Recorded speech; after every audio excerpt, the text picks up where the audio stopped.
Voilà donc la situation. Martin et Aymon sont tout près de la victoire avec 26, 29 pour Roy Dandrieux et 31 pour Barrette et Legault. C'est Martin Dandrieux, le plateau, le trou Pepsi, d'une bourse de 450 $. Et c'est Martin Dandrieux qui sera au tapis de départ à la recherche d'un troisième birdie consécutif. Pour lui, même si le match est hors portée, c'est bien important d'aller chercher le 450 $ parce que position pour la demi-finale et la finale. Et là, ici, il devra se contenter de la normale. Alors, Marc-André Roy, rappelons-le, c'est sa pire performance, là. Un seul birdie dans ce match. Quand même, avec 450 $ déjà d'accumuler, avec un autre 450 $, ça pourrait les placer en très bonne position pour la finale. Alors, la normale est assurée pour l'équipe. On passe maintenant à la formation Barrette-Legault. Jonathan, qu'est-ce qu'il donnerait pour obtenir un premier birdie dans son match? Aucune bourse d'accumuler jusqu'à présent. Pas un seul dollar. C'est intéressant d'aller chercher 450 $. Oh, c'est passé bien près, mais non. Donc, c'est pour la forme, hein, parce que pour eux, là, vraiment... Ben, c'est une bonne expérience, je crois, pour une première. Là. Alors, Pierre Legault va-t-il réussir un troisième birdie consécutif, un quatrième dans son match? Attention!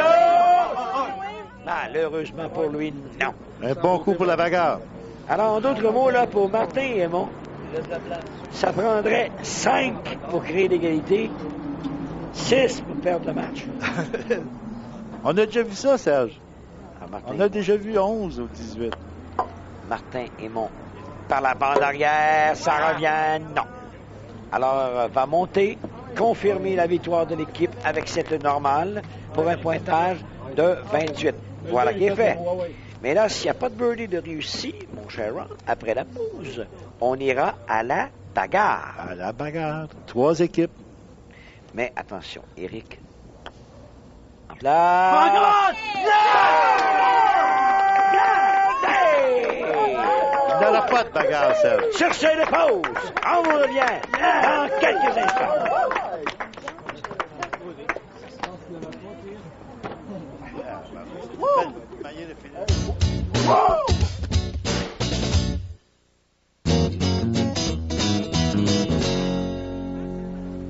En compagnie de ceux qui ont marqué cette première moitié de saison, Martin Dandrieux et Marc-André Côté. Ben Martin, d'abord, excusez la voix, hein? Martin, d'abord, une première réaction devant ces 3 victoires que vous avez obtenues au petit écran. Je pense, premièrement, moi et Marc-André, on s'est très, très bien complétés. Quand il y en a un qui le manquait, l'autre en arrière pour le faire. Je crois que c'est pourquoi qu'on a connu un si bon succès là, pour 3 semaines consécutives avec une victoire. Puis, il y a eu ce match de 24. Ça a été toute une performance. Oui, ça a très bien été. Au deuxième 9, on a fait, je pense, 7 birdies en 9 trous. Donc, c'était une très grosse performance des 2 joueurs. Maintenant, messieurs, vous avez quitté avec une performance un petit peu moins bonne. Il s'est passé quoi, là? C'est quoi la différence? D'après moi, là, la température faisait un petit peu plus frais aujourd'hui. Donc, la vitesse des tapis a beaucoup changé. Puis, c'est pourquoi qu'on n'a pas connu une si bonne performance que les 3 semaines d'avance. Ben, le vétéran, on vous remercie. Maintenant, la recrue, Marc-André. Ben, un commentaire, Marc-André, sur ta performance, une première au petit écran. Oui, j'ai très adoré, surtout quand moi et Martin, on se complète très bien. On a pratiqué le terrain, puis ça a rentré aujourd'hui. Puis, c'était bien le fun. Ben, merci beaucoup de ta présence, c'est bien gentil. On vous présente maintenant le tableau des meilleurs boursiers. C'est important parce qu'à la fin de la saison, on sait que ces messieurs vont prendre la position de commande. Alors, il y a Martin Dandrieux avec 2050, Marc-André Côté, 2050, Éric Martin avec 800 $ de bourse, ainsi que Martin Aymon avec 725. En compagnie maintenant du vieil analyste, Ron Policeno. Mon cher Ron, il y a quand même 2 jeunes hommes qui viennent de s'imposer là, dans le dernier match. On attendait ça, Serge. On l'avait dit, Éric Martin et Aymon, on connaît leur talent, on savait qu'ils étaient capables de performer. Mais je peux te dire, mon cher Serge, que Marc-André Roy et Martin Dandrieux se sont placés pour la finale avec une bourse de 2050 chacun. Tiens ta tuque, il reste 3 semaines d'émission, puis ça devrait être bon pour le premier et deuxième.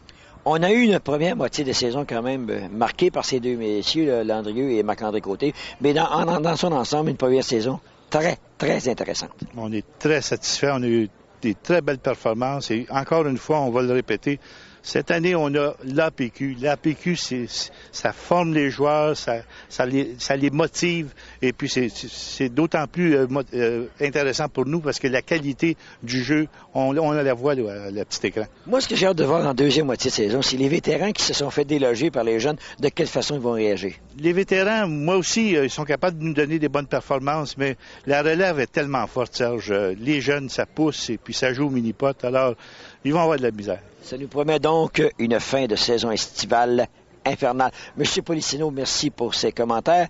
Il ne me reste plus qu'à vous souhaiter un prochain rendez-vous le 28 juin. À la prochaine.